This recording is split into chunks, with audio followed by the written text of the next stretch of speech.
sebagai ibu kota dari Provinsi Riau, sehingga rumah sakit rujukan berada di Kota Pekanbaru.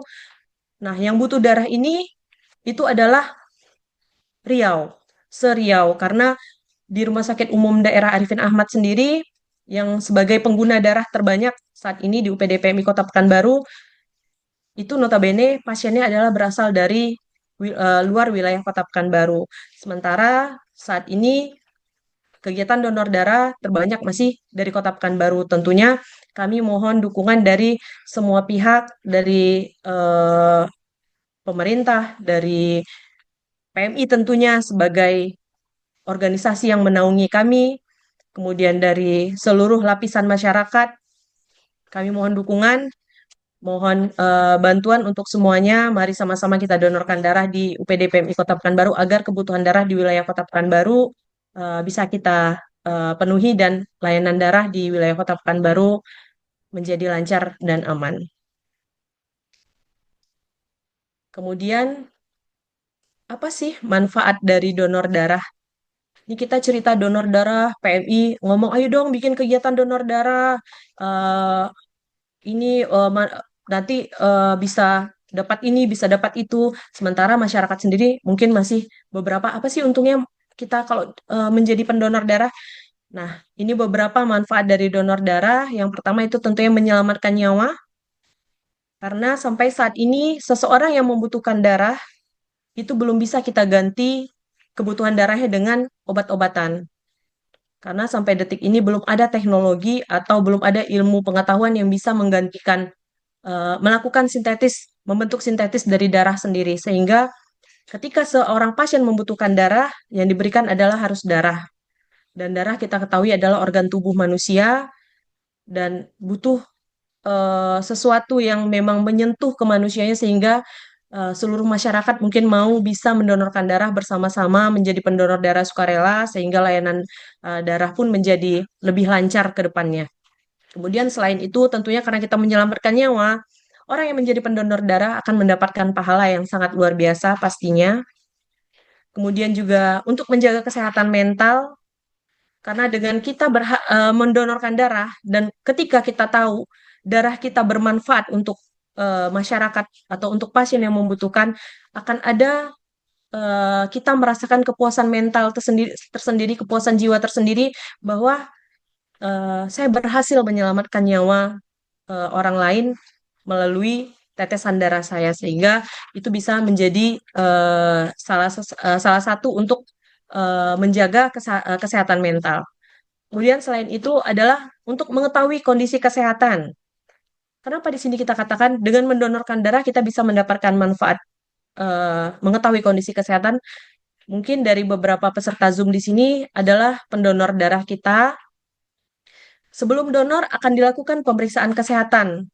Yang pertama nanti akan dilakukan pemeriksaan HB, hemoglobin. Nah, kadar hemoglobin dapat dijadikan parameter untuk menentukan seseorang mengalami anemia atau tidak. Sehingga dengan kita melakukan donor darah, kita bisa tahu apakah kita dalam kondisi anemia atau tidak. Kemudian yang kedua, pemeriksaan tekanan darah, nadi, dan suhu. Dengan kita rutin mendonorkan darah, kita akan tahu, wah ternyata saya punya tekanan darah yang bagus ya, yang stabil.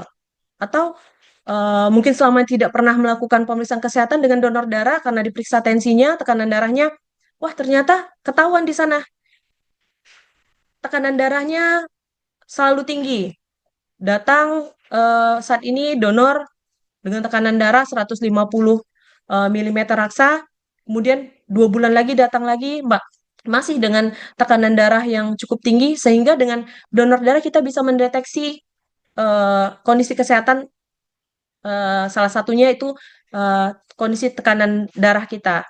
Karena mungkin sama-sama kita ketahui, kita sering mendengar di masyarakat, mungkin keluarga, tetangga, teman, sahabat yang dalam kondisi sehat-sehat saja, kemudian kita dengar tiba-tiba mengalami stroke, kemudian tiba-tiba jatuh di kamar mandi, lalu kita dengar berita buruk, tutup usia.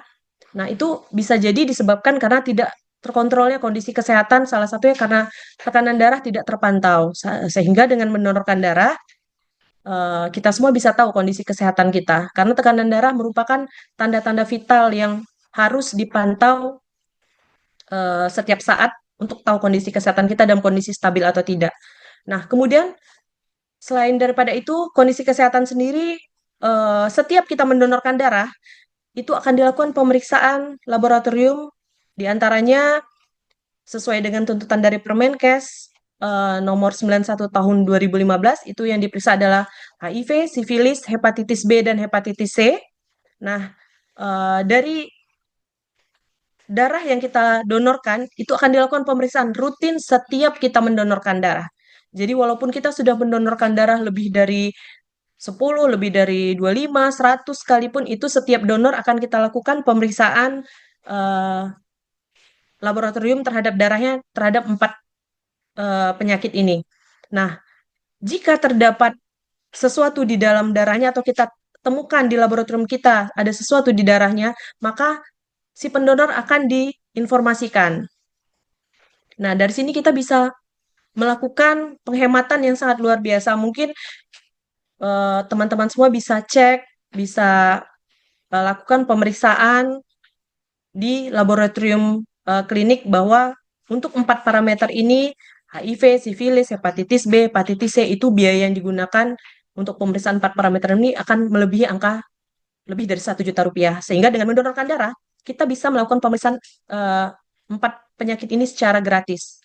Dan jika ada sesuatu yang memang harus dikomunikasikan, maka akan diinformasikan oleh UPD via WA. Akan diinformasikan bahwa ada sesuatu di darahnya yang akan kita harus lakukan konseling dan nantinya kalau memang harus membutuhkan rujukan, maka akan dilakukan perujukan ke tempat-tempat yang memang sesuai di bidangnya. Kemudian selain itu, manfaat donor darah juga merangsang pembentukan sel darah merah yang baru. Kenapa di sini dinyatakan merangsang pembentukan sel darah merah yang baru? Karena setelah darah kita keluarkan sejumlah tertentu, karena untuk volume donor darah itu 300 ml, maka sel tubuh akan terangsang untuk membentuk sel darah merah baru. Sehingga tidak perlu khawatir setelah donor darah nanti akan jadi anemia, kemudian jadi lemas. Jangan khawatir karena tubuh akan memproduksi sel darah merah yang baru. Kemudian membantu menurunkan kadar zat besi di dalam darah. Zat besi ini kita ketahui dari kadar Hb.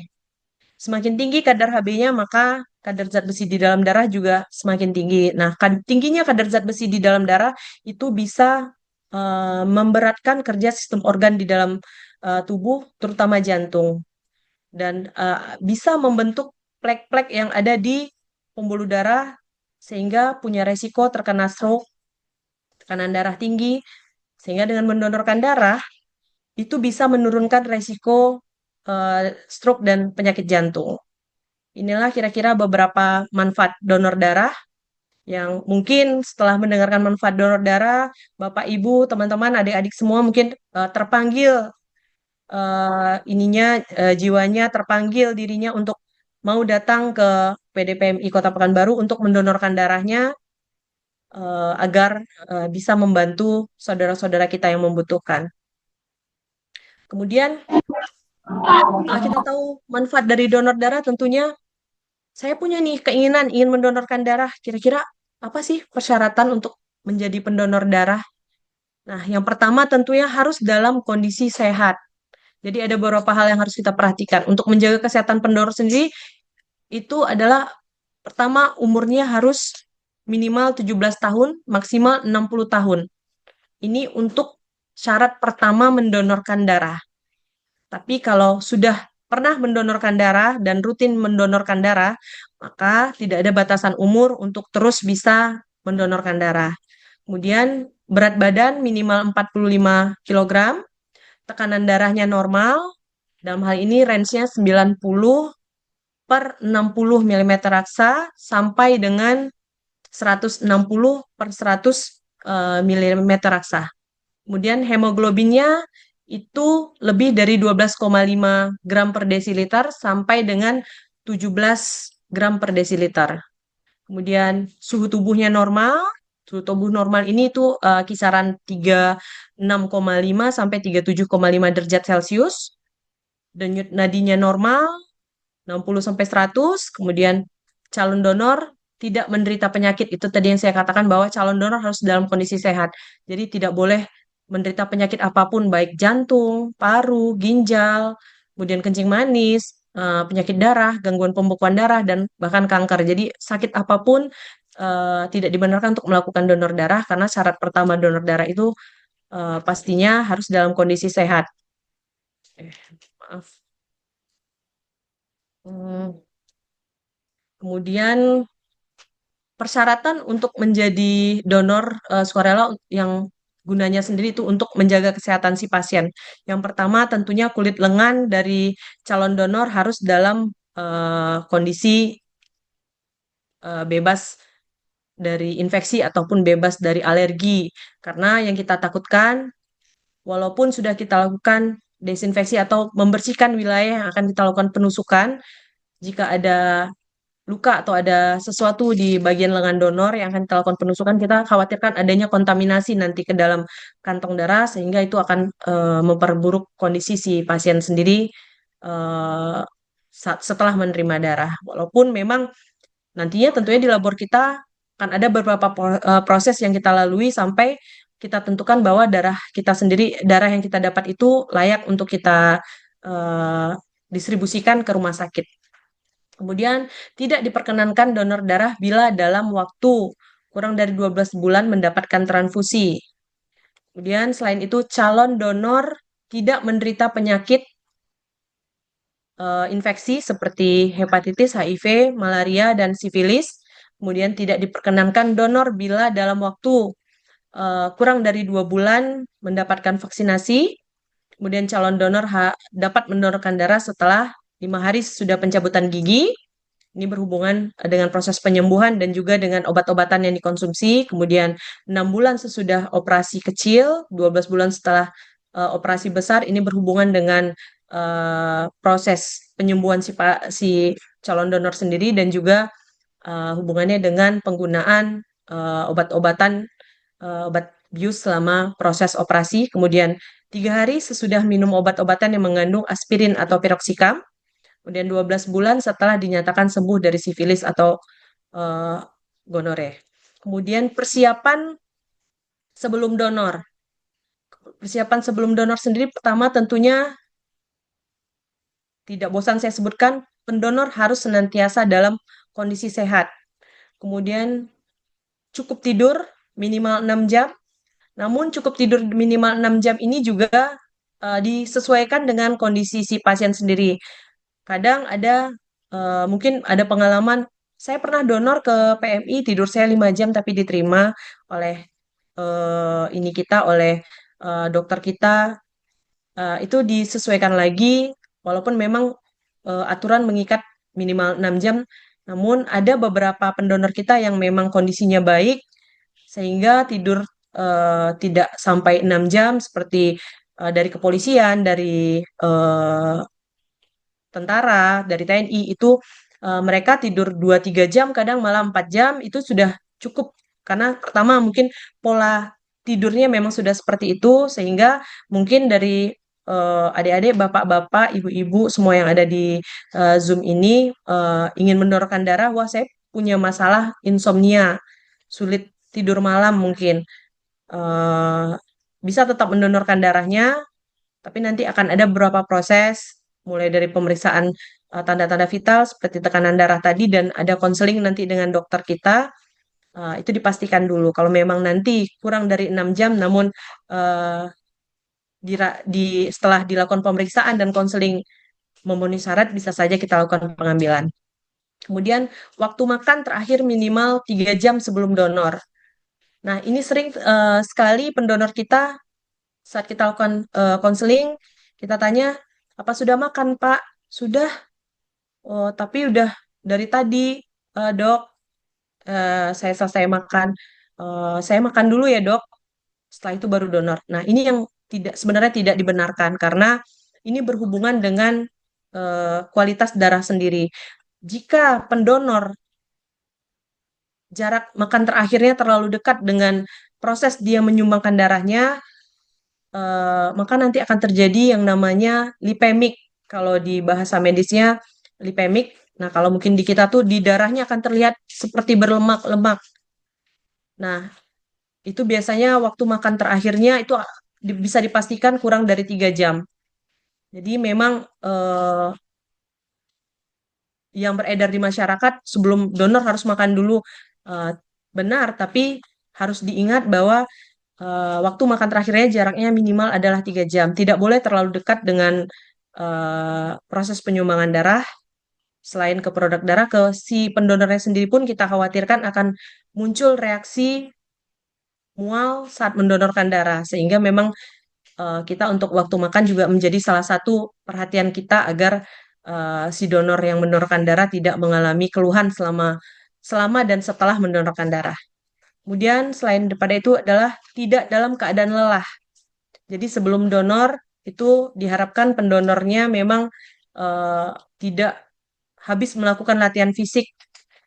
Nah, berhubungan dengan poin selanjutnya itu tidak berolahraga berat yang mengeluarkan keringat berlebihan. Pertama, tentunya yang kita sumbangkan itu adalah darah yang kita tahu adalah merupakan cairan tubuh. Jika kita lakukan donor darah setelah melakukan olahraga berat, dikhawatirkan nanti setelah donor darah malah terjadi dehidrasi. Dehidrasi atau nanti ada keluhan yang mungkin lebih berat lagi, mungkin mengalami pusing, mual, atau muntah. Kita tidak bisa bedakan apakah ini efek dari dia donor darah atau efek karena sudah kelelahan fisiknya.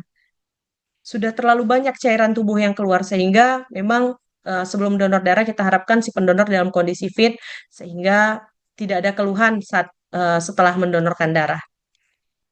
Kemudian setelah donor darah kita harapkan kerjasama dari pendonornya juga. Pertama itu melakukan eh, pelipatan lengan sekitar lebih kurang 3 menit. Kalaupun lengannya tidak dilipat, mungkin bisa dibantu menekan bekas tusukannya sekitar lebih kurang 3 menit. Yang tujuannya ini adalah agar tidak terjadi eh, bocor atau keluar lagi darahnya dari pembuluh darah yang sudah kita cabut jarum suntiknya, sehingga kita butuhkan waktu lebih kurang 3 menit untuk agar tidak terjadi perdarahan. Kemudian minum air putih lebih banyak karena kita untuk menjaga jangan sampai si pendonor dalam kondisi dehidrasi setelah mendonorkan darah. Kemudian istirahat sebentar lebih kurang 15 menit. Nah, kalau untuk waktunya ini sebenarnya tergantung dari masa recovery atau masa pemulihan dari pendonor masing-masing. Ada mungkin yang sudah biasa mendonorkan darah setelah donor mungkin hanya 1 menit duduk, kemudian berdiri itu aman-aman saya, tapi ada juga yang memang membutuhkan waktu mungkin lebih kurang 15 menit agar bisa beraktivitas kembali. Kemudian setelah donor juga tidak kita sarankan melakukan olahraga berat. Kemudian saat mendonorkan darah bila terjadi keluhan atau setelah mendonorkan darah bila terjadi keluhan seperti pusing, itu posisikan diri pendonornya dengan kondisi posisi kaki lebih tinggi dari kepala, lebih kurang 5 sampai 10 menit, tentunya dalam pantauan tenaga medis kita. Kenapa posisi kepala harus lebih rendah? Itu tujuannya adalah untuk mengembalikan oksigen agar aliran darah, eh, aliran oksigennya itu fokus masuk ke kepala sehingga bisa lebih pulih dengan cepat. Kemudian satu lagi menjadi catatan setelah mendonorkan darah adalah makan dengan porsi biasa. Karena di masyarakat berasumsi bahwa wah, setelah donor nih 350 mililiter, saya harus makan banyak karena untuk dapat satu tetes darah aja baru bisa kita dapatkan setelah makan satu porsi nasi Padang. Padahal tidak seperti itu. Jadi cukup makan dengan porsi biasa sehingga beberapa manfaat donor darah itu bisa dirasakan. Tidak muncul mitos-mitos nanti, wah setelah donor darah eh, saya mengalami kenaikan berat badan. Sebenarnya itu karena banyak pendonor yang merasa setelah donor harus makan banyak. Sementara dengan donor darah sebenarnya dari penelitian yang dilakukan di Amerika itu malah mengurangi kalori yang ada di dalam tubuh. Jadi donor darah sebenarnya bisa dijadikan salah satu tambahan dalam program diet. begitu. Kemudian prosedur donor darah sendiri, pertama tentunya calon pendonor itu harus melakukan cek kesehatan. Nah, pertama donor datang melakukan pengisian formulir donor atau yang kita kenal dengan informed consent. Kita lakukan pengisian formulir. Nah, kalau sekarang di UPD PMI Kota Pekanbaru kita sudah menggunakan sistem juga. Kalau yang biasa donor di luar gedung UPD mungkin akan tetap mengisi formulir, namun setelah itu datanya akan langsung terkoneksi dengan sistem yang kita bawa ke lapangan, sehingga eh, tidak perlu khawatir nanti datanya tidak tercatat. Jadi semuanya sudah langsung masuk ke sistem mulai dari pendaftaran. Nah, setelah itu, setelah melakukan pengisian formulir, setelah registrasi kita lakukan pemeriksaan tes HB dan golongan darah. Nah, ini tadi salah satu yang mungkin lupa saya sampaikan bahwa manfaat donor darah itu kita bisa tahu golongan darah kita. Nah, jadi sebelum donor darah itu akan dilakukan pemeriksaan HB dan golongan darah. Kemudian setelah itu kita lakukan penimbangan berat badan dan pengukuran tekanan darah, lalu melakukan konseling dengan dokter konseling yang sudah kita tentukan. Kemudian ini dia merupakan skema darah mulai dari kita rekrut, kita cari sampai akhirnya sampai ke pasien. Pertama pendonor diperiksa kesehatannya, kemudian kita lakukan setelah dinyatakan memenuhi persyaratan, kita lanjut ke proses pengambilan darah.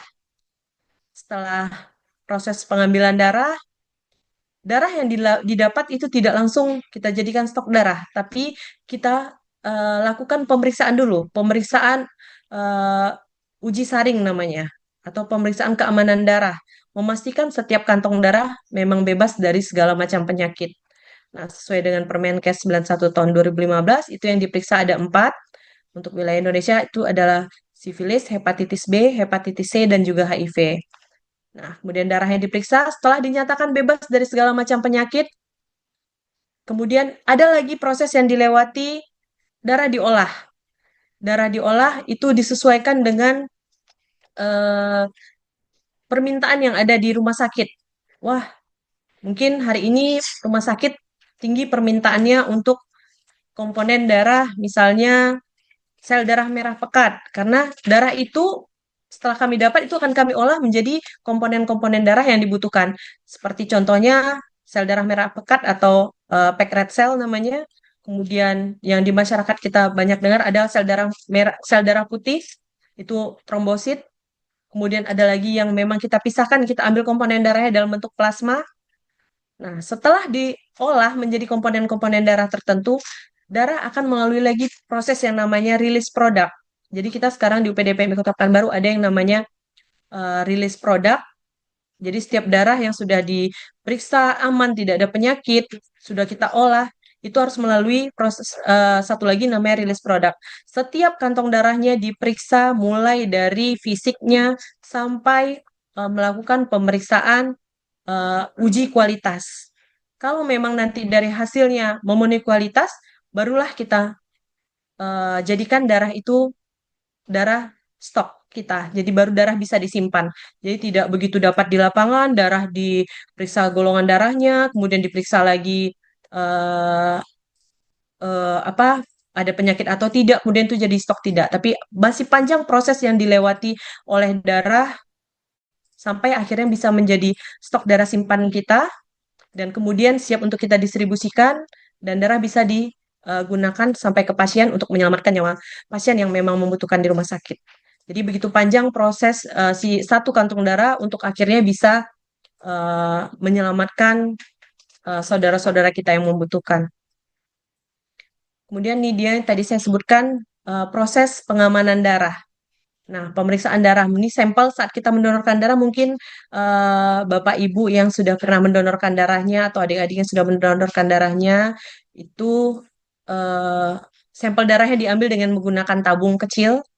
Ini tabungnya ini adalah tujuannya untuk dilakukan pemeriksaan ada penyakit atau tidak di darahnya. Dan untuk itu kita di UPD PMI Kota Pekanbaru satu-satunya UPD yang saat ini sudah tersertifikasi secara BPOM dan kita juga sudah terakreditasi Kemenkes. itu kita sudah menggunakan peralatan-peralatan canggih yang memang sudah direkomendasikan baik oleh UTD pusat selaku eh, UTD yang menaungi menjadi induk kami, kemudian juga menggunakan peralatan-peralatan yang sudah tentunya direkomendasikan oleh Kemenkes dan alat-alatnya sudah canggih semua, bisa kita lihat bersama di sini. Ini adalah alat-alat yang digunakan di ruangan eh, keamanan darah atau di ruangan uji saring. Nah, semua sampel darah ini harus melewati peralatan-peralatan canggih ini yang dimana semuanya sudah bekerja secara otomatis sehingga kami bisa sampaikan bahwa darah yang kami keluarkan, yang kami distribusikan itu bebas dari segala macam penyakit tentunya karena eh, alat yang kita gunakan itu bukan alat yang sembarangan, sudah mendapatkan rekomendasi dari instansi atau dari pihak-pihak yang memang eh, mempunyai kewenangan untuk merekomendasikan peralatan tersebut. Nah, ini adalah peralatan yang ada di ruangan uji saring kita. Kemudian selain itu juga setelah darah dinyatakan aman, ada permintaan darah, ada lagi yang namanya uji cocok serasi. Uji cocok serasi ini yang saya sampaikan tadi bahwa golongan darah A tidak serta-merta bisa masuk ke tubuh pasien yang membutuhkan dengan golongan darah A juga, tapi harus melewati yang namanya uji cocok serasi. Sampelnya, sampel darah si pasien dengan sampel darah pendonor kita itu kita lakukan pemeriksaan, kita lakukan uji lagi namanya, uji serasi atau uji cocok serasi untuk memastikan tidak untuk meminimalisir eh, reaksi pasca transfusi. Kemudian kalau ini adalah eh, salah satu tempat penyimpanan darah kita yang sebelah kanan ini itu merupakan untuk penyimpanan produk trombosit yang senantiasa harus dalam kondisi eh, digoyang atau di shaking. Dan yang sebelah kiri ini adalah stok darah kita yang sudah siap pakai. Namun saat ini kondisi terbaru kita sudah tidak menggunakan refrigerator yang seperti saya tampilkan di sini, tapi kita sudah menggunakan cool room namanya. Jadi suatu ruangan yang sudah kita setting sedemikian rupa, suhunya, kemudian sudah dilakukan kualifikasi, sudah dilakukan pemeriksaan keuji kelayakan terhadap tempat penyimpanan tersebut, sehingga sekarang ukuran dari ruangan cool room kita sendiri itu mampu menampung darah dengan jumlah ribuan. Jadi sudah tidak menggunakan refrigerator seperti ini lagi. Jadi sudah menggunakan eh, ruangan dingin, sudah ruang dingin, jadi ukurannya lebih besar, di mana petugas kita juga masuk ke dalam itu dengan menggunakan alat pelindung tertentu, dan yang masuk ke dalamnya juga hanya petugas-petugas tertentu. Jadi sudah banyak hal-hal yang memang untuk menjaga keamanan darah, menjamin kualitas dari darah yang kita keluarkan itu sudah banyak yang kita lakukan, sehingga akhirnya alhamdulillah UPD PMI Kota Pekanbaru adalah UPD yang sudah tersertifikasi BPOM dan sudah terakreditasi Kemenkes. Kemudian, nah ini adalah salah satu proses pengolahan darah. Jadi darah yang kita dapat itu tidak langsung bisa kita berikan kepada pasien yang membutuhkan atau tidak langsung bisa menjadi stok simpan kita, tapi harus kita lakukan harus kita lakukan pemisahan, pemisahan komponen-komponen darah. Seperti yang terlihat di gambar bahwa darah yang didapatkan kita masukkan ke alat yang eh, fungsinya itu adalah untuk memutar darah agar ada pemisah antara komponen-komponen darah itu, dan setelah itu nanti akan dimasukkan ke dalam alat otomatis lagi. Di yang ini adalah yang tengah itu adalah gambar foto dari alat pemisah darah kita. Kita sudah menggunakan alat yang otomatis di mana sudah ada sensor di bagian atasnya ini. Misalnya kita akan mengambil produk plasmanya. Nah, itu alat ini sudah memiliki sensor sehingga tidak ada sel darah merah yang bisa masuk ke eh, bagian atau ke komponen darah yang kita pisahkan yang akan kita ambil seperti plasma ya tadi. Itu sudah pasti yang masuk ke kantong plasma adalah memang plasma. Jadi alatnya sudah sangat canggih dan alhamdulillah kita UPD PMI Kota Pekanbaru itu memang berkomitmen untuk menjaga dan memastikan kualitas darah yang kita keluarkan itu adalah kualitas terbaik. Kemudian prosedur permintaan darah. Nah, setelah darah kita dapatkan, kemudian kita jadikan stok di UPD PMI Kota Pekanbaru, ada dua cara permintaan ke UPD PMI Kota Pekanbaru. Jadi ada dua cara, melalui dua cara kita mengeluarkan stok darah kita untuk diberikan kepada pasien. Yang pertama itu melalui bank darah rumah sakit. Jadi kalau melalui bank darah rumah sakit, biasanya itu pihak dari petugas bank darah yang akan mengurus proses permintaan darahnya, mulai dari membawa sampel darahnya sampai kemudian menjemput darahnya ke UPD agar bisa diserahkan kepada petugas di rumah sakit untuk ditransfusikan kepada pasien. Dan yang kedua itu permintaan langsung ke UPD. Jadi masih ada beberapa rumah sakit di wilayah Kota Pekanbaru yang belum memiliki bank darah sehingga masih eh, ada yang langsung permintaannya itu dilakukan di UPD PMI Kota Pekanbaru. Nah, kalau untuk permintaan langsung biasanya sampel darahnya itu dibawa langsung oleh si petugas rumah sakit ataupun oleh keluarga. Langsung dibawa ke UPD. Tapi kalau yang bank darah ini biasanya sistemnya sudah amprahan. Bank darah akan mengkontak ke laboratorium kita bahwa kami akan melakukan permintaan atau pengamprahan darah sejumlah sekian kantong dan kita dari UPD berusaha memenuhi tentunya dengan legalitas surat menyurat dari pihak Bank Darah untuk permintaan ke PMI, kemudian dipenuhi sesuai permintaan dan kemudian darah tersebut dibawa langsung oleh petugas Bank Darah. Nah, untuk uji silang serasinya itu dilakukan di Bank Darah. Kalau untuk permintaan yang dilakukan melalui Bank Darah. Namun untuk permintaan yang langsung ke UPD itu eh, pem- pemeriksaan uji silang serasinya itu dilakukan di UPD. Nah, itu merupakan dua prosedur permintaan darah melalui bank darah dan permintaan langsung ke UPD. Kemudian, nah ini yang selalu kontroversi di masyarakat.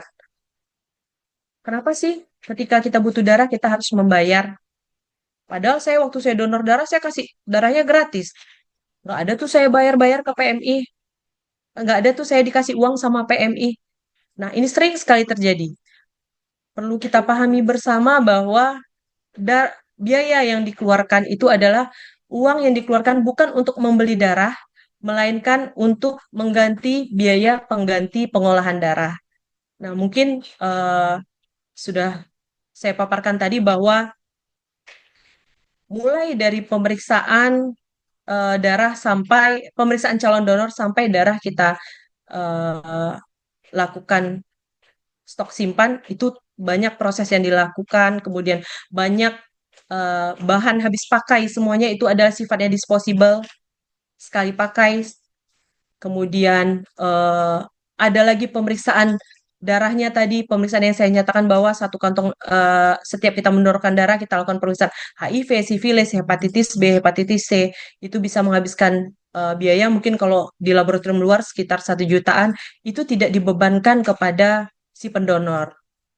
Tapi biaya itulah yang dibayarkan menjadi BPPD, yaitu biaya pengganti pengolahan darah itu yang dibayarkan oleh keluarga pasien yang membutuhkan. Namun, dengan era BPJS saat ini, itu BPJS mengcover untuk biaya pengganti pengolahan darah. Nah, ini masih menjadi tanggungan BPJS. Jadi jangan khawatir kenapa darah harus dibayar, kenapa darah harus ini harus cari penggantinya. Nah, inilah jawabannya. Darah dibayar itu bukan untuk membeli darah, tapi melainkan untuk sebagai biaya pengganti pengolahan darah. Kemudian Nah, setelah mendonorkan darah, biasanya pendonor kita yang sudah rutin mendonorkan darah itu mempunyai catatan tersendiri terkait riwayat donornya. Dan ini sesuai dengan PO PMI nomor 001 garing PO garing PP garing dot PMI garing 1 garing 2024 tentang penghargaan donor. Penghargaan donor yang kita berikan itu adalah untuk pendonor 10 dan 25 yang dikeluarkan oleh PMI kota atau kabupaten, kemudian piagam donor 50 dan 75 yang dikeluarkan oleh PMI provinsi, dan piagam donor 100 yang dikeluarkan oleh PMI pusat. Nah, beberapa mitos yang beredar di masyarakat adalah setelah mendonorkan darah biasanya terjadi kenaikan berat badan. Ini sebenarnya mitos, bukan tidak benar. Jadi setelah mendonorkan darah, lakukanlah kegiatan seperti biasa, makanlah dengan porsi biasa sehingga tidak terjadi kenaikan berat badan. Tapi yang menjadi permasalahan, ada mitos bahwa setelah donor kita harus makan yang banyak. Jadi makan berlebihan. Nah, ini sebenarnya yang membuat atau membuat berat badan si pendonor kita menjadi naik. Kemudian selanjutnya itu setelah donor kita kehabisan darah. Mitosnya itu paling banyak beredar di masyarakat. Padahal nyatanya dengan kita mengeluarkan darah untuk proses donor darah, itu tubuh akan terangsang untuk membentuk sel darah merah baru sehingga jangan khawatir setelah donor malah kehabisan darah. Itu tidak benar. Kemudian tertular penyakit. Alat yang kita gunakan, peralatan yang kita gunakan di UPD PMI Kota Pekanbaru itu semuanya merupakan peralatan yang habis pakai. Jadi disposable. Tiap pendonor itu satu alat. Dan itu juga dilakukan sama oleh UPD-UPD yang lain. Baik yang di wilayah Riau ya, itu ada Dumai, Kemilahan, kemudian Kampar, Pelalawan, itu sama semuanya. Jadi kita semua UPD itu menggunakan alatnya memang disposable. Setiap donor satu peralatan. Jadi tidak ada eh, resiko tertular penyakit setelah mendonorkan darah. Kemudian ada lagi mitos yang katanya setelah mendonorkan darah itu jadi kecanduan atau setelah donor darah harus rutin. Sebenarnya bukan kecanduan, tapi pendonor sendiri yang merasakan manfaat setelah donor, tubuhnya merasa lebih ringan, lebih enak, lebih sehat, sehingga itu si pendonor sendiri menjadi merasa, wah, saya mau donor lagi, tapi tidak ada kewajiban setelah donor itu harus sekali donor sekali itu saya harus donor rutin terus menerus setiap 2 bulan saya harus datang, tidak. Itu memang kembali lagi ke pendonornya. Kalau memang pendonor punya waktu dan merasa nyaman setelah mendonorkan darah, biasanya akan datang sendiri. Makanya eh, ada beberapa pendonor yang memang rutin mendonorkan darah bahkan sudah lebih dari 100 kali. Kemudian yang selanjutnya, mitos yang selalu beredar juga di masyarakat tuh golongan darah O bisa ditransfusikan kepada semua jenis golongan darah. Ini juga tidak benar karena seperti saya jelaskan tadi, sama golongan darah saja itu harus kita lakukan lagi namanya uji silang serasi atau uji cocok serasi. Ini semua merupakan mitos dan ada mungkin beberapa mitos lain yang Bapak Ibu dengar di masyarakat. Baiknya dipastikan dulu, jangan sampai langsung percaya dengan mitos yang beredar.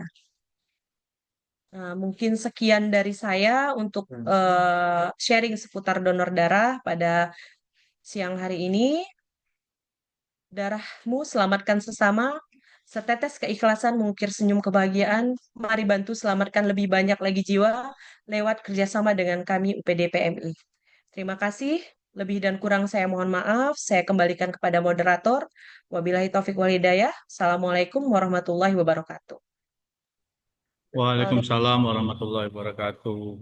Baik, terima kasih banyak Dokter Kurniasari, materi yang sangat luar biasa ya.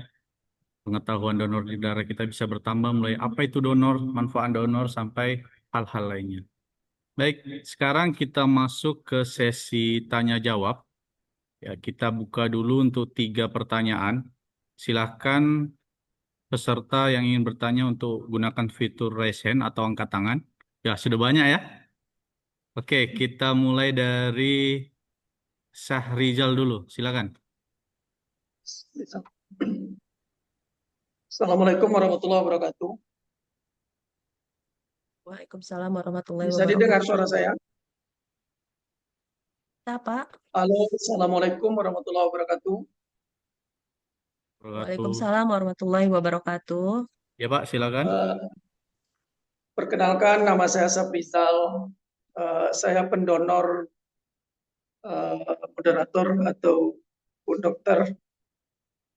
Saya di sini ingin sedikit menyikapi apa yang Bu dokter sampaikan di awal tadi tentang keterbatasan stok darah, ya, yang mana eh, kebutuhan darah di Provinsi Riau itu sampai 9.000 sampai 10.000 kantong per bulan.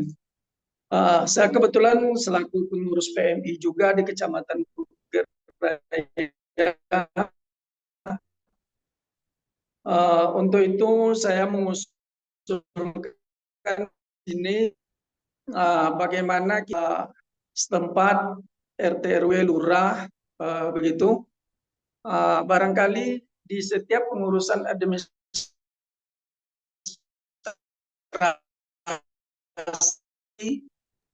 kita bisa Mohon agar maaf Pak, masyarakat suaranya itu putus-putus. barangkali menerapkan untuk pengurus. Oh iya, halo, assalamualaikum. Iya Pak, tadi Halo, sampai yang di assalamualaikum, pengurus Bu RT Dokter. RW boleh diulangi Pak. Ah, saya mengusulkan gitu pengurusan administrasi untuk sampai ke lurah itu Pak Moderator gitu. Kita menghimbau gitu setiap pengurusan KK barangkali dan KTP bisa menyediakan satu orang pendonor gitu ya. Itu pertama. Yang kedua barangkali yang yang mau melahirkan yang hamil, ibu hamil ya. Mungkin ini melalui kader posyandu barangkali ya, setiap bulan ada kegiatan kan setiap seseorang itu melahirkan barangkali kita bisa menyediakan pendonor entah beberapa orang. Ini sekedar usulan saya. Itu yang kedua. Yang ketiga, ini khususnya untuk Dokter Sari. Saya kebetulan selaku pendonor rutin juga, tetapi setiap jadwal saya donor sering tertunda, Bu Dokter, karena apa? Karena masih banyak gitu ya. Kebetulan saya pendonor aparesis, Bu Dokter, gitu ya. Jadi saya mohon kiranya ke depannya untuk pendonor khususnya aparesis pas jadwal itu tidak tertunda, Bu Dokter. Berarti bisa saya berikan masukan ataupun pertanyaan. Terima kasih atas segala perhatian. Assalamualaikum warahmatullahi wabarakatuh. Baik, Waalaikumsalam warahmatullahi wabarakatuh. Dokter langsung dijawab atau kita kumpulkan dulu? Boleh langsung dijawab kali ya, moderator, karena takutnya nanti terlupa atau terlewat ada yang mau di ini kan gimana. Oke, baik dok, silakan boleh. Oke, terima kasih Pak Safrizal atas pertanyaannya. Bapak merupakan pendonor aferesis kita yang juga merupakan eh, pengurus kecamatan ya Pak. Dari kecamatan mana tadi ya Pak? Bukit Raya, Bu Halo Dokter, Pak Kecamatan Bukit Safrizal. Raya. Ya, ya, Bu Oh, Dokter. Kecamatan Bukit Raya. Berarti dengan Pak Sofyan ya? Ya, Pak Sofian, sorry, Bu Dokter. Ya, Pak Sofyan, sorry. Ya, yang pertama tadi Bapak memberikan masukan bagaimana kalau orang yang mengurus KTP ini kita lakukan mungkin advokasi ke pihak RT, RW, Lurah, sehingga saat melakukan pengurusan KTP itu kita mintakan kesediaannya mungkin untuk mendonor atau membawa satu orang pendonor ke eh, tempat pengurusan atau ke UPD sehingga dijadikan salah satu syarat pengurusan KTP.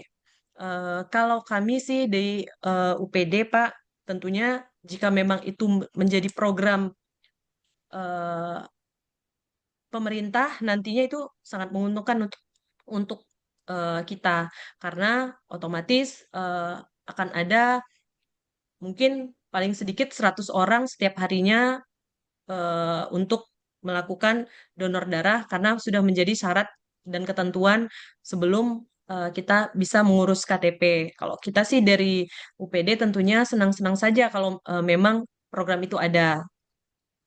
Mungkin nanti Bapak kita perlu koordinasi dengan PMI selaku organisasi yang menaungi kami, menaungi kita juga karena Bapak juga merupakan salah satu pengurus PMI kecamatan.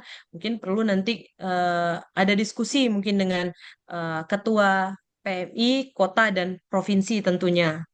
Karena itu akan kalau memang mau kita jadikan program, artinya kan harus ada pendekatan-pendekatan kepada pemerintah terkait rencana program tersebut.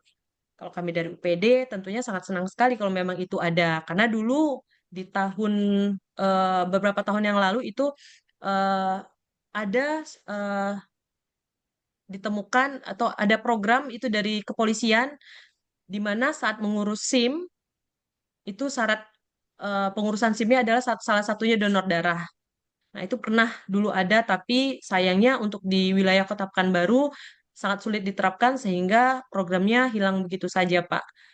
Nah, kalau memang itu nantinya akan ada hal dalam proses pengurusan KTP kemudian dijadikan syarat salah satunya adalah harus menjadi pendonor darah, tentunya kalau kami sangat senang sekali. Tapi tentunya ada beberapa hal mungkin yang harus menjadi pertimbangan dan harus didiskusikan dengan tentunya organisasi yang menaungi kita, yaitu PMI, baik kota ataupun provinsi. Itu untuk yang pertanyaan pertama. Kemudian yang kedua, eh, program penyediaan darah untuk ibu hamil ya Pak ya. Ya, Nah, sebenarnya ini tadi yang ada di CV saya sudah mengikuti pelatihannya waktu itu, program Quick Win namanya, Pak. Jadi itu memang setiap ibu hamil itu menyediakan 3 calon donor. Itu untuk calon donornya standby. Jadi apabila si ibu hamil ini membutuhkan darah, itu sudah ada calon donor yang memang siap mendonorkan darah untuk si ibu hamil. Namun sayangnya untuk wilayah Kota Pekanbaru program tersebut tidak bisa jalan kemarin Pak. Saya kurang tahu kalau yang di kabupaten sekitaran Kota Pekanbaru apakah kemarin bisa jalan, tapi beberapa dari yang kita latih itu memang masih ada kontak ke saya terkait persyaratan-persyaratan, masih ada yang menghubungi saya. Tapi kalau bagus masukan Bapak, tapi yaitu tadi program itu sudah ada sebenarnya dari pemerintah, dari Kemenkes waktu itu Pak di tahun 2016. Pemerintah membentuk program Quick Win, jadi kerjasama antara rumah sakit, puskesmas, dan juga UPD. Nah, di situ eh, ibu hamil, si ibu hamilnya membawa 3 orang calon donor, dibawa ke puskesmas, dilakukan pemeriksaan di puskesmas, kemudian dikirim ke UPD untuk dijadikan donor standby saat ibu hamil akan melahirkan. Namun sayangnya memang di wilayah Kota Pekanbaru program itu kemarin tidak jalan, Pak. Ya, karena mungkin alhamdulillah di Kota Pekanbaru kebutuhan darah kita walaupun sangat tinggi sekali masih bisa kita penuhi walaupun memang kita bagi rata. Tujuannya itu tadi jangan sampai ada pasien di rumah sakit yang tidak mendapatkan darah. Kemudian yang ketiga tadi donor aferesis ya Pak ya. Donor aferesis. iya Nah, dok. jadi untuk donor aferesis ini sendiri Pak merupakan donor khusus Pak. Jadi saya sangat kaget ternyata Bapak juga merupakan donor aferesis kita. Karena kebetulan kan untuk donor aferesis, mungkin Bapak tahu penanggung jawabnya ada Dokter Dian dan Dokter Reni ya Pak ya. Nah, untuk Ya, jadwal donor aferesis ini memang kita tidak bisa Pak menentukan misalnya, wah Bapak ini udah 2 minggu nih. Karena untuk jarak rentang donor aferesis kan 2 minggu ya Pak ya. Setelah 2 minggu Bapak pasti donor lagi. Itu memang kita kesulitan Pak. Karena kan permintaan aferesis ini dari rumah sakit. Kita tidak berani stokkan Pak. Karena kondisi dari umur si trombosit sendiri itu hanya 5 hari, Pak. Setelah 5 hari dia expire, Pak. Nah, kalau nanti tidak ada permintaan, darah Bapak terbuang. Sementara kan darah kan merupakan organ tubuh ya, Pak ya. Kita nggak boleh sembarangan dalam proses pengolahannya. Kemudian harus rasional juga dalam proses pengambilannya. Nanti kami stok ambil ambil ambil ambil kemudian tahu-tahu nggak terpakai sampai akhirnya expire kan sayang Pak lebih baik Bapak kita jadikan ya ibaratnya katanya bahasanya itu stok berjalan jadi begitu ada permintaan kita hubungi. Untuk saat ini sih masih seperti itu Pak. Yang bisa kita lakukan untuk pendonor-pendonor aferesis. Tapi mungkin untuk diketahui bersama oleh Bapak Ibu-Ibu yang ada di Zoom ini bahwa donor aferesis ini adalah salah satu donor yang kita lakukan dengan eh, kemajuan teknologi. Jadi yang kita ambil itu hanya trombositnya saja. Untuk saat ini kalau wilayah Kota Pekanbaru kita hanya ambil tromboferesis. Ini Pak Safrizal merupakan salah satu pendonor aferesis kita yang di mana proses pengambilannya itu tidak sama dengan donor biasa, Pak. Jadi volume darah pendonor diambil sekian cc, kemudian dipindahkan ke mesin, mesin memisahkan sel darah trombositnya dengan yang lainnya, trombositnya masuk ke kantong darah, dan sisa sel darah yang lain itu masuk lagi ke tubuh. Jadi seperti orang cuci darah ya Pak Safrizal ya. Nah, Ya, ya, ini dokter. memang donornya luar biasa. Satu kali donor itu paling cepat proses pengambilannya sekitar 30 menit.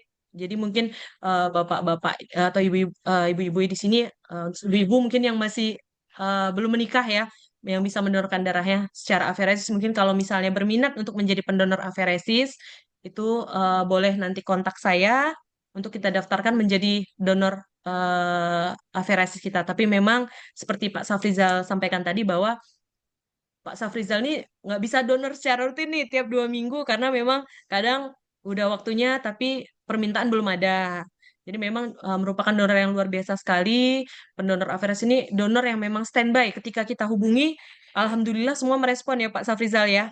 Langsung Ya, merespon dan siap dokter. akhirnya kadang apalagi kalau bulan Ramadan ini mau jam 11 malam, jam 12 malam, kadang masih di UPD untuk mendonorkan darahnya.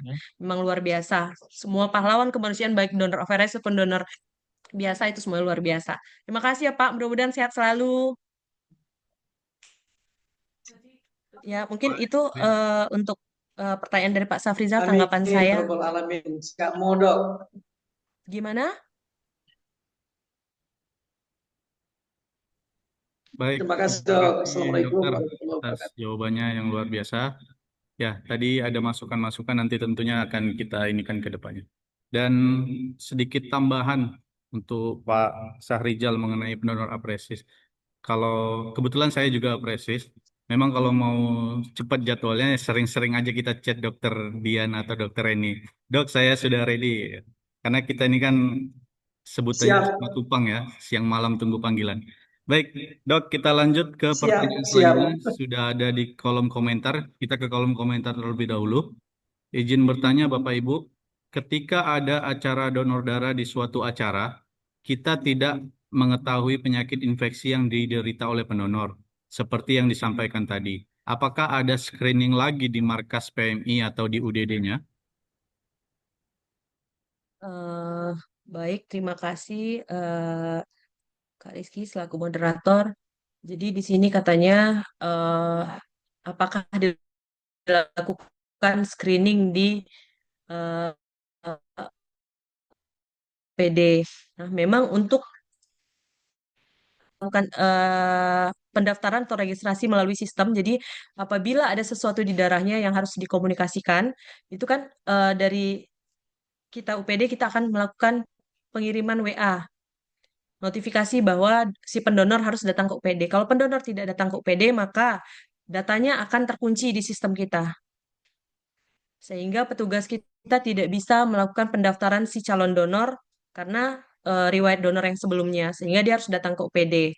Nah, kalau untuk kondisinya saat itu, kalau memang tidak terkunci secara sistem, artinya donor yang sebelumnya aman, tidak ada masalah, tapi tetap setelah melakukan pengambilan darah, yang kita ambil ada gambar yang saya tunjukkan tabung-tabung tadi, tabung darah yang dengan tutup ungu. Nah, itu adalah sampel darah yang akan kita lakukan pemeriksaan ada penyakit atau tidak atau yang kita kenal dengan screening.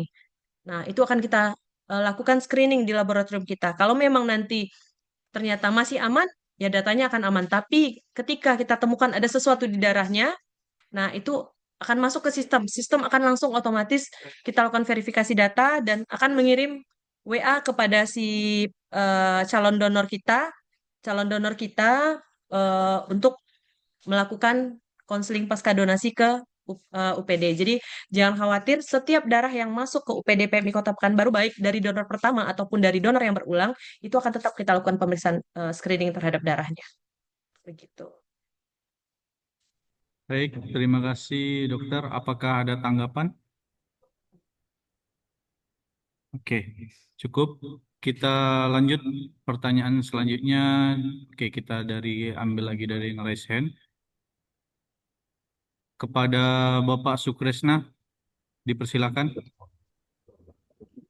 Baik, izin izin dokter, perkenalkan saya Sukresna sebagai Sri Kandi. Mungkin menyambut dari yang pertanyaan di kolom komentar tadi, kalau misalnya, Nggak terdengar suaranya halo, Kak Rizky. Maaf, halo Pak, dok, boleh diulangi, Pak. Suaranya putus-putus. halo, dengar dok? Ya, boleh. Silakan, Pak. Ya, izin terkait yang pertanyaannya dari komentar tadi, eh, kalau misalnya donor itu dilakukan duluan, kemudian setelah dilakukan pemeriksaan ternyata ada infeksi atau segala macam di pada komponen darahnya, itu kan sebenarnya kan agak agak membuang-buang BMHP kita ini. Apakah bisa disamakan ketika kita melakukan aferesis? Aferesis kan dilakukan di awal pemeriksaan itu. Jadi maksudnya apakah memungkinkan kita lakukan pemeriksaan darah terlebih dahulu, baru diambil donornya, seperti juga di aferesis. Jadi BMHP yang ada di BEM itu mungkin barangkali bisa lebih berhemat jadinya, dok. Mungkin saya mau nanya itu sih, update terbaru bagaimana gitu. Mungkin itu saja, terima kasih. Assalamualaikum warahmatullahi wabarakatuh. Baik, Waalaikumsalam warahmatullahi wabarakatuh. Inti dari pertanyaannya adalah apakah bisa donor biasa itu seperti apresis? Kita cek sampel dulu, baru diberitahukan hasilnya, baru dilakukan pengambilan. Begitu, Dok. Kepada dokter, dipersilakan. Ya, terima kasih atas pertanyaannya. Nah, regulasi yang mengatur standar pelayanan donor di Indonesia pertama kali keluar di tahun 2015, yaitu di Permenkes 91 tahun 2015 yang mungkin tadi saat presentasi berulang kali saya sebutkan. Jadi itu merupakan dasar kita melakukan pelayanan donor darah, pelayanan atau standar pelayanan di unit transfusi darah. Nah, berdasarkan hal tersebut, kita eh, harus mengikuti rules-nya, yaitu memang kalau untuk donor darah biasa harus kita lakukan pengambilan darah dulu, baru kemudian kita lakukan screening. Karena bisa Bapak Ibu bayangkan sendiri bahwa pemeriksaan yang kita lakukan untuk screening eh, penyakit tadi itu biayanya cukup besar. Sehingga kalau kita lakukan screening penyakit dulu di awal, seperti donor aferesis, tentunya akan memakan waktu yang lama pertama. Mungkin apalagi kalau satu hari misalnya ada 1.000 calon donor, nggak cukup waktunya untuk kita lakukan pemeriksaan. Jadi memang kita terikat juga dengan standar pelayanan, kemudian juga yang kedua secara simpel pengerjaannya juga harus donor dulu, setelah itu baru kita lakukan pemeriksaan uji saring terhadap darahnya. Kenapa aferesis berbeda? Karena memang proses aferesis sendiri eh, memakan BPPD yang cukup tinggi, sehingga kalau kita tidak pastikan darahnya aman, tapi kita lakukan pengambilan darah, kita takutnya ada kontaminasi, kemudian kita sayang dengan biaya BPPD-nya. Kasihan keluarga pasien yang nanti kita bebani, kita ambil semuanya, kemudian ternyata ada yang nggak bagus hasil screeningnya, tentunya itu kan akan dibebankan pada keluarga pasien. Jadi kita eh, harus rasional juga untuk dalam proses pelayanan donor darah, jangan sampai memberatkan keluarga pasien yang membutuhkan. Jadi memang kita usahakan BPPD setiap pasien tuh hanya sesuai dengan yang dia gunakan, seperti itu. Baik, terima kasih, dokter. Gimana, Pak Sukresna? Eh, jadi selisih biaya BMHP yang dikeluarkan di awal dibandingkan pengolahan darahnya masih lebih kecil ya, dok ya, dibandingkan kalau misalnya pengambilan sampelnya itu, pemeriksaan darahnya lebih besar biaya yang berarti ya, dok ya.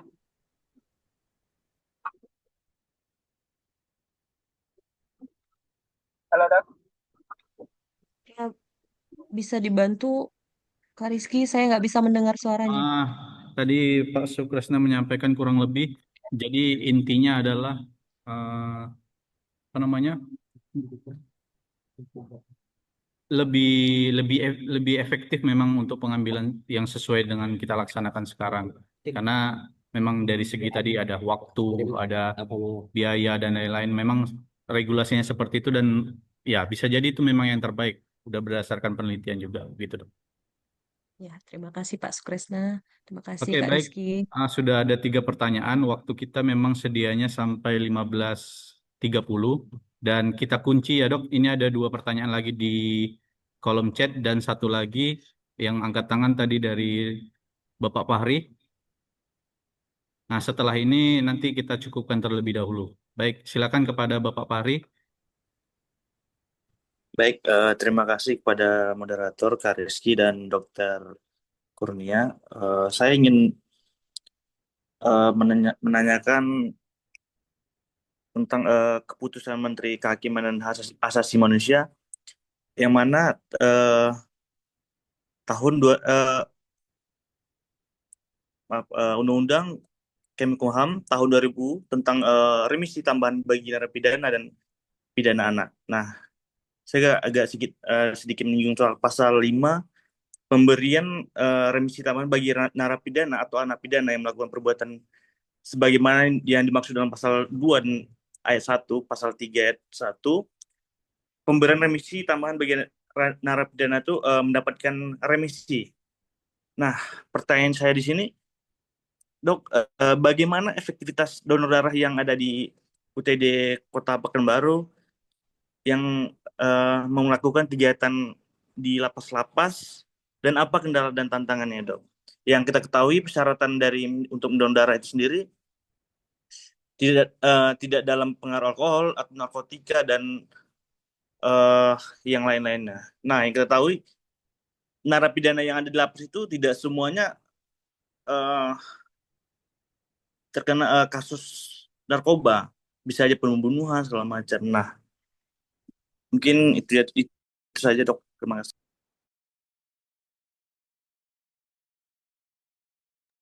Baik, Dok. Boleh langsung dijawab. Boleh. Ah, terima kasih Pak Fahri yang atas pertanyaannya. Memang benar ada edaran dari Kemenkumham waktu itu terkait pelaksanaan eh, pemberian remisi kepada narapidana. Namun eh, kita juga di PMI Pusat mengeluarkan surat menanggapi hal tersebut karena sempat dulu memang itu menjadi hal yang kontroversi. PMI dilarang untuk melakukan kegiatan donor darah di tempat-tempat yang beresiko tinggi. Salah satunya lapas.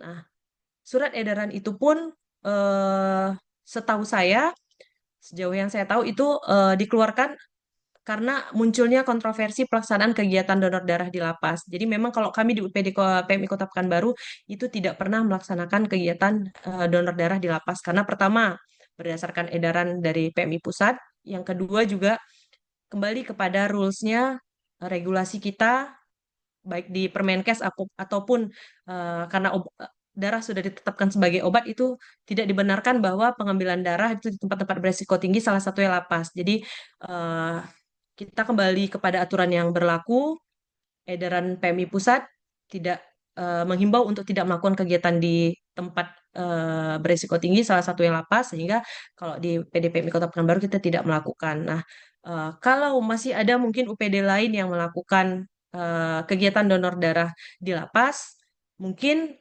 tentunya PD sudah memastikan bahwa yang mendonorkan darah ini adalah bukan dari warga binaan, tapi dari karyawannya. Tapi kalau kami sendiri di UPD memang tidak berani menerima dan tidak mau menerima kegiatan yang dilaksanakan di lapas. Baik itu disampaikan bahwa pendonornya adalah pegawai, tetap kami tidak menerima karena takutnya nanti masyarakat yang memang makin lama kan masyarakat kita makin pintar ya Pak ya, ada kecurigaan nanti di masyarakat bahwa kami melakukan pengambilan darah terhadap warga binaan. Nah, sehingga kami tidak melakukannya. Jadi, kalau yang masalah remisi-remisi, saya rasa edaran dari PMI Pusat juga sudah menjadi benteng untuk kita melakukan pelayanan di UPD atau di UTD, sehingga kita bisa lebih aman, bisa lebih bijak juga untuk menyikapi terhadap edaran yang memberikan remisi untuk warga binaan seperti itu, Pak. Izin, Baik, terima kasih dok. Gimana Pak Fahri ada? eh, berarti untuk kedepannya tuh tidak ada lagi yang namanya donor darah di lapas itu ya, Dok? Kalau kami di UPD PMI Kota Pekanbaru, Pak Fahri, saya bergabung di UPD sejak 2011 itu memang, dan saya memang menghandle untuk kegiatan donor darah. Itu kami tidak pernah melaksanakan kegiatan di lapas. Jadi memang begitu edaran, sebelum edaran itu pun keluar, kita sudah tidak melaksanakan karena memang ada syarat-syarat, waktu sebelum keluar lagi Permenkes itu kita sudah tahu syarat kegiatan donor darah adalah di tempat yang tidak beresiko tinggi.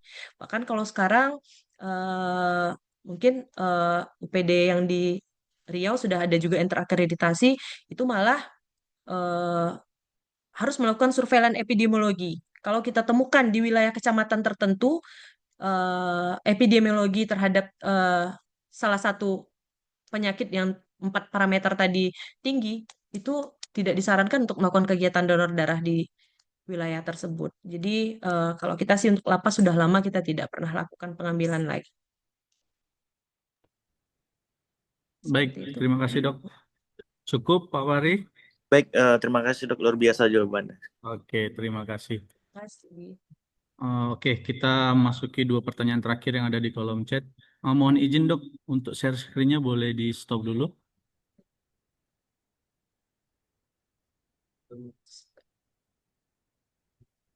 Oke, kita masuk ke pertanyaan selanjutnya dari Mary Karisma, UTD PMI Kabupaten Inhil.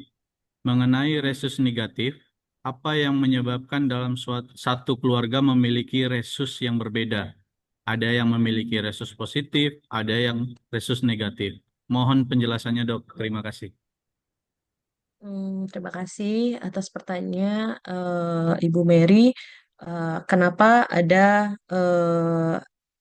dalam satu keluarga ada yang resus negatif, ada yang resus positif. Tentunya kalau ada yang resus positif dan negatif, itu pastinya salah satu dari orang tuanya itu pasti yang ada resus negatif. Jadi satu positif, satu negatif. Tapi kalau positif dua-duanya, kemungkinan muncul resus negatifnya itu tidak ada. Jadi pastinya salah satu orang tua itu punya resus negatif sehingga muncul resus negatif. Jadi kalau misalnya satu positif, satu negatif, anaknya pasti bisa positif satu, ada yang negatif juga, seperti itu.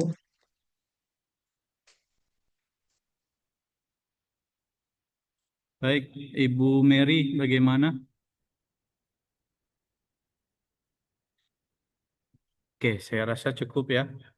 Kita masuki pertanyaan terakhir. Oh, ini pertanyaan terakhirnya bercabang, dok. Ada 3 ya, tapi mudah-mudahan bisa dijawab.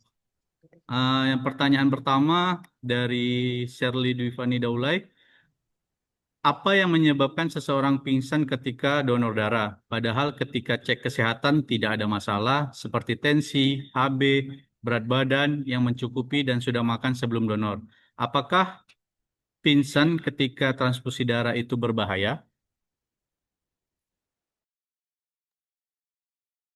Boleh langsung aja, dok.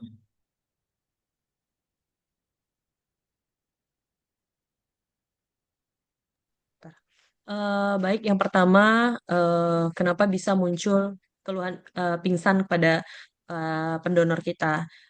Padahal kondisi cek kesehatannya baik-baik saja. Nah, ada yang namanya masa recovery. Jadi, tubuh setiap manusia merespon sesuatu yang terjadi di dalam dirinya itu berbeda-beda.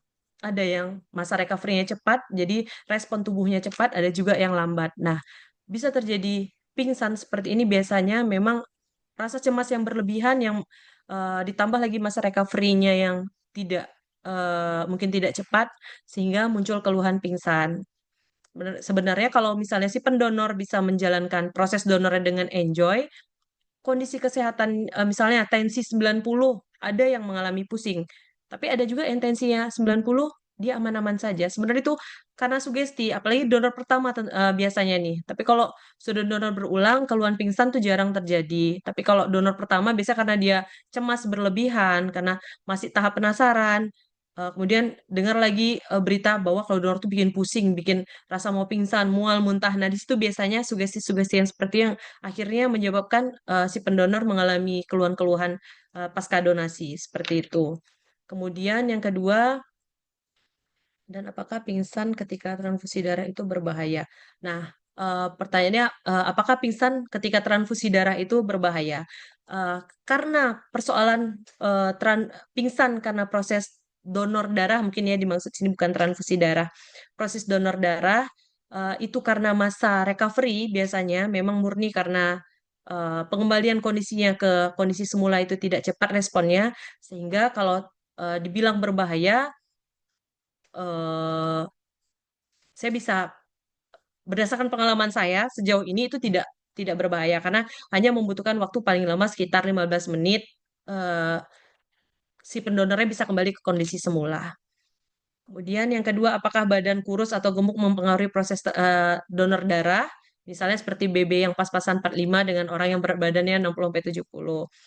Nah, ini sebenarnya kembali lagi kepada eh, respon tubuh, kemudian kondisi psikologis si pendonornya sendiri.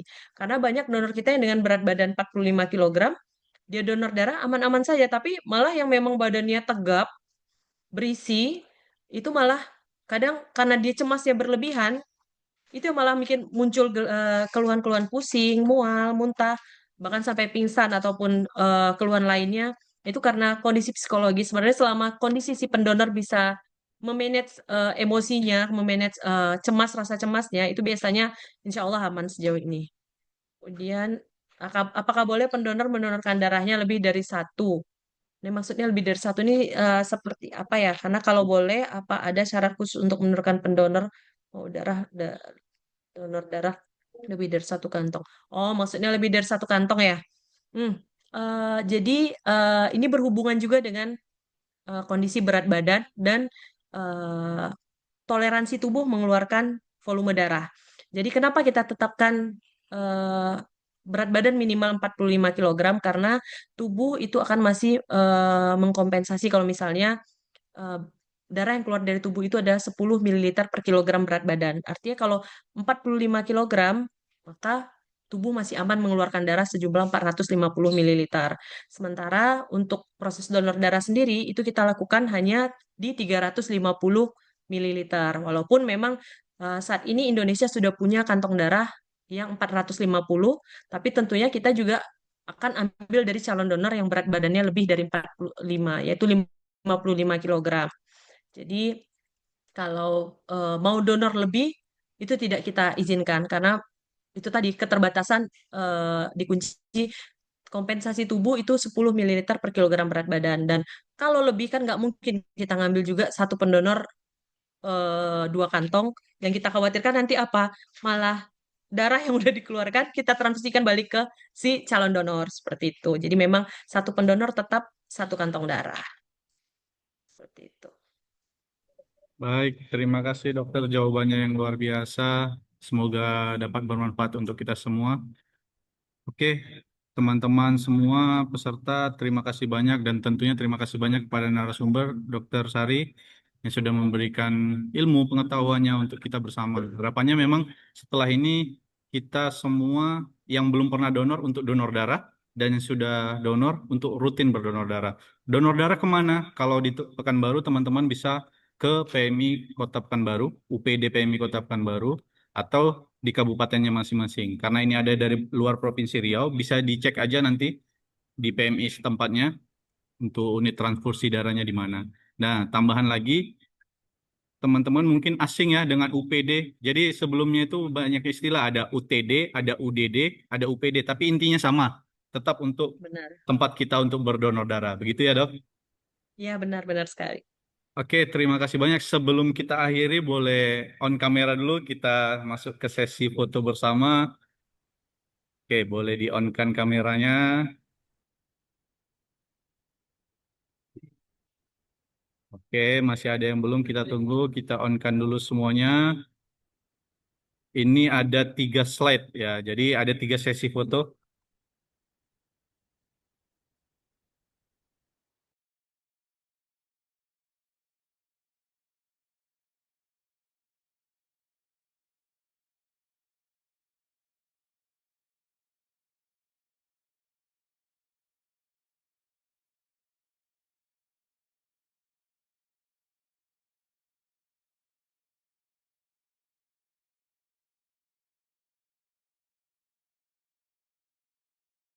Oke, kita siap-siap. 1, 2, 3. Oke, lanjut. Foto selanjutnya. 1, 2, 3. Oke, slide terakhir, sesi terakhir. 1, 2, 3. Baik, sekali lagi terima kasih banyak atas atensi seluruh peserta. Semoga kegiatan kita ini bermanfaat ya untuk kita dan semoga nanti juga seluruh peserta dapat mensosialisasikan ini minimal ke teman terdekatnya atau lebih baik ke sekolah atau ke kampus-kampusnya supaya pendonor darah ini semakin banyak karena donor darah manfaatnya sangat banyak sekali. Sekali lagi terima kasih banyak kepada narasumber. Ada yang ingin disampaikan lagi, Dok, sebelum kita tutup? Sudah cukup karena tadi sudah diwakilkan oleh Kak Rizky selaku moderator, tetap himbauan donor darah di UPD-UPD yang ada di wilayahnya masing-masing. Kalau di Pekanbaru, ayo donor darah sama-sama, bantu sesama lewat donor darah karena sekantong darah kita akan mengukir sejuta senyuman bagi saudara kita yang membutuhkan. Saja. Baik, terima kasih banyak dokter sebagai narasumber dan terima kasih banyak kepada seluruh peserta. Kami selaku panitia penyelenggara, sekali lagi terima kasih dan mohon maaf jika terdapat kekurangan dalam penyelenggaraan. Sekali lagi untuk peringatan Hari Donor Darah Sedunia akan dilaksanakan 14 Juni ya, besok. Jadi nanti mungkin kalau ada flyer-flyer boleh dibantu sebarkan, nanti akan dikirim supaya mensosialisasikan juga mengenai donor darah. Terima kasih banyak, kami tutup. Wassalamualaikum warahmatullahi wabarakatuh. Selamat sore, salam kemanusiaan, siamo. Ya, Mom. Waalaikumsalam warahmatullahi wabarakatuh. Waalaikumsalam. Baik, terima kasih. Jangan lupa untuk mengisi link daftar hadir. Terima kasih banyak.